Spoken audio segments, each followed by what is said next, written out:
We welcome you into our studio here at the NovaCare Complex. Eagles insider Dave Spadaro, along with the head coach of the Super Bowl champion Philadelphia Eagles, Doug Pederson. And I want to begin with that, Coach. I mean, at what point do I stop referring to you as that? I mean, seriously, like, you know, the fans are very, very caught up in it, of course, and still reveling in it. You are not. Well, and they should be. And quite honestly, when us as coaches and players, when we're in the community and we get introduced that way, we get caught up in it too. So I think it's great. I think it's great. It's a great sort of that memory, obviously, you're going to cherish and you're going to take with it the rest of your life. So it's been a little crazy, a little hectic, but you know what? We're in the middle of our off season right now, and things are beginning to kind of, you know, full steam ahead towards 2018, obviously training camp, and the guys, I think, are in a really good place at this point. That's good to hear. Rookie camp this past weekend, what stood out to you from that? What do fans need to know about what happened this weekend? Well, as you know, we selected 5 guys in our draft this year, and we got all 5 of those guys in here, plus the 22 or so undrafted guys, and then some free agents, some tryout type players in here, and really we wanted to just see these players first time, for us as coaches to get our hands on them, to teach them our information, and to watch them sort of run around, just to get a feel for them. We watched them all spring on tape and got to know them a little bit through our scouts and maybe a 30 visit in the building, but really our first time to put our hands and coach them and put our eyes on them and just see how they can handle some of the information that we're presenting to them, in all 3 phases. How much information do you actually throw at these kids? We keep it relatively simple for them. We want them to succeed. It's not like we're trying to, swamp them and overwhelm them and all that. They're going to be overwhelmed once they get to training camp anyway. And I remember my first couple of years in the league being a rookie and trying to make it and survive, and it's hard. It's hard, and so I kind of have probably a soft spot, for first-year players that are trying to make your roster, because they're trying to help us win another championship. And so we need everybody. We keep the information relatively small where they can still process and play fast. As you've gone through the coaching ladder, did you as you think back, did you have first impressions that you maybe understand as you get more experience that first impressions are not lasting impressions? A lot of times, yes. When I look back and think about everything that's happened over, these last couple of seasons, and with me personally, and some of the things that were said or written, it's just, that's okay. It's okay because people have their own opinions, but I just trust in my ability. I believe in me, number one. I believe in my coaching staff, and I just know that if we come to work every day and put in a hard day's work and teach our players and help get our players better, and put them in successful situations, that we were gonna be okay, and that's kind of what we did this past year. I'd like, Coach, to ask you about a couple of the players at that camp. First pick, Dallas Goedert, and then Maddox also. Just some first impressions. Fans are familiar with those 2 players. Well, number one, Dallas, being our first-round pick in the second round. Physically a big guy, at 256 plus pounds, and when you first see him run around on the field, you're thinking, okay, athletic. You're putting him in the kind of the Zach Ertz mold, but he's a big, thick guy that has a willingness to block, which is kind of what we needed and what we wanted in Dallas, and he's going to be a great addition. I'm excited to as he sort of continues to develop this spring and on into training camp, just to watch his growth, and he'll be a great addition, obviously, with Zach Ertz and Avonte Maddox. I mean, this guy is, as advertised. He's not a real big guy, but he'll challenge you. He's physical. He's got great ball skills. He moves around extremely well. He's a sharp guy. I mean, the kid has picked up, some of the drill work that Coach Unlin has been teaching, and obviously watching him.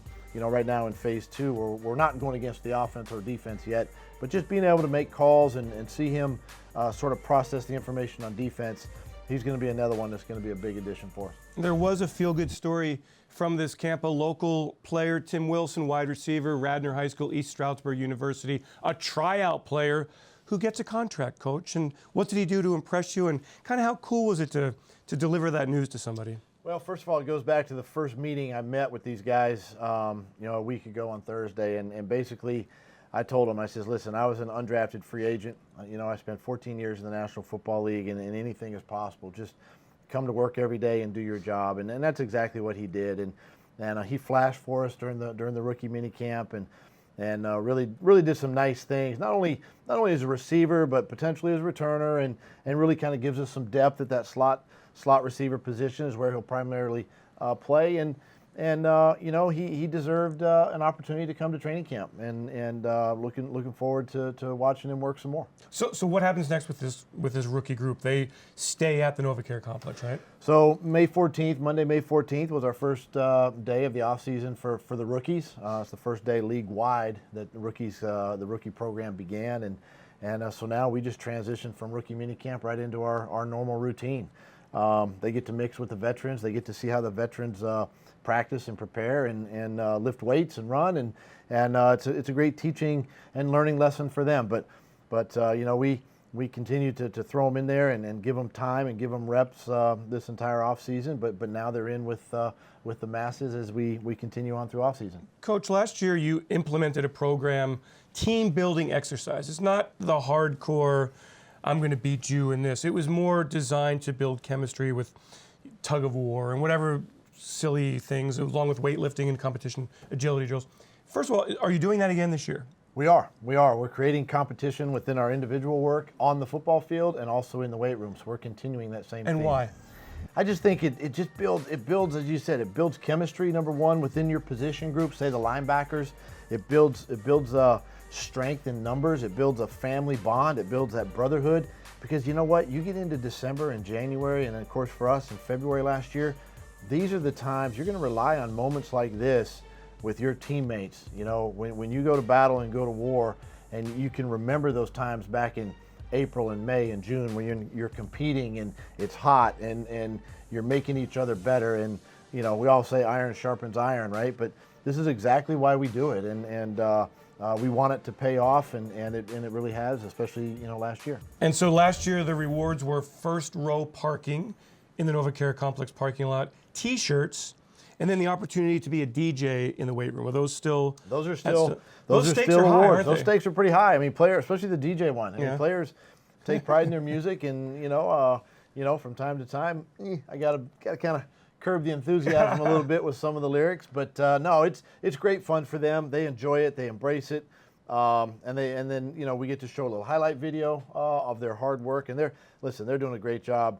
Being 3+ months removed from the Super Bowl, they're doing an outstanding job right now. Chemistry is one of the big questions on the team. It was so spectacular last year. What have you seen kind of in that area as the team has gotten to know each other? My hat's off to them for them to come in here and get back in the weight room and go through the grind again, the running and the lifting and the conditioning, and then sitting in the classroom and then taking it to the practice field. And so I'm excited. I'm excited that these guys are willing to come in here, and it just shows what they built last year and really the first year. We learned from the first year, obviously going into 2017, and now we can take last year's moments and build on them for 2018 and keep the chemistry. That's the one thing that doesn't have to change. We know faces and players are going to come and go, but the culture does not have to change.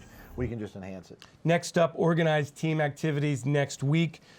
Explain to the fan, what exactly does that mean? Well, first of all, right now we're 4 hours a day, 4 days a week with the players. Now we get into phase 3 next week, and we're 6 hours a day, 3 days a week.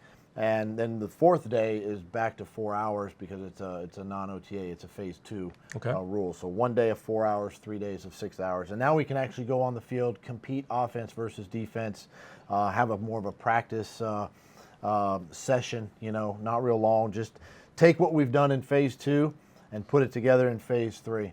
And continue to develop our younger players, our new players during the process. And we get to do that for the next 3 or 4 weeks. No pads, no contact, no tackling.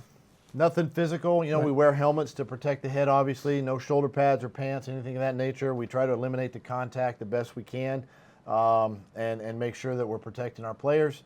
And we just still want to teach fundamentals and teach the basics because that's what's going to carry us during the season. And finally, Doug, for the fans here, 3 months out, we're through a lot of changes on the team. How do you feel about kind of what you've seen from the team, if you feel you have a sense of this team for 2018? Yeah, I mean, I feel really good about the leadership, obviously, the guys that have been here, Fletcher Cox, Malcolm Jenkins, Nick, all those guys, You know, the whole offensive line, Jason Peters, the guys, Darren Sproles has been in here. You know, so the guys that say weren't with us at the end of the year, Chris Maragos, you know, Jordan Hicks, those guys, they've been in here grinding and cranking. They're chomping at the bit, so to speak, to get back out on the football field and help contribute. But you know, I'm excited where the team is right now. Obviously, we don't play for a few more months, but I'm excited about the leadership. I think last year was a huge success. Obviously, with winning the Super Bowl, you know, for this football team and the direction that we're going, and you know, obviously it's my job too to sort of keep that ship kind of going in the right direction. And we can't substitute the preparation and hard work. You've heard me say that, you know, a bunch, and that's what we got to do. We got to continue to work and prepare and get ourselves ready for that first game. You're excited. I'm excited. We're all excited. Great job with the ladies over the weekend at the Eagles Football Festival. It was fantastic. It was fantastic. Yeah, they were really cool. They really, were very energetic. You were really informative, actually. Was I too much? No. I thought it was funny. I was sitting there and hearing the women ask you questions, and I thought, boy, these questions are a lot different than if it were a bunch of media members. You know, the questions were great. I tried to give them as much information, but at the same time, keep it to the.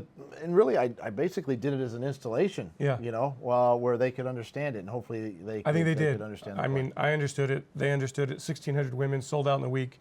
Great stuff. Coach Doug, thanks so much. Thanks so much for joining us here. Dave Spadaro with head coach Doug Pederson.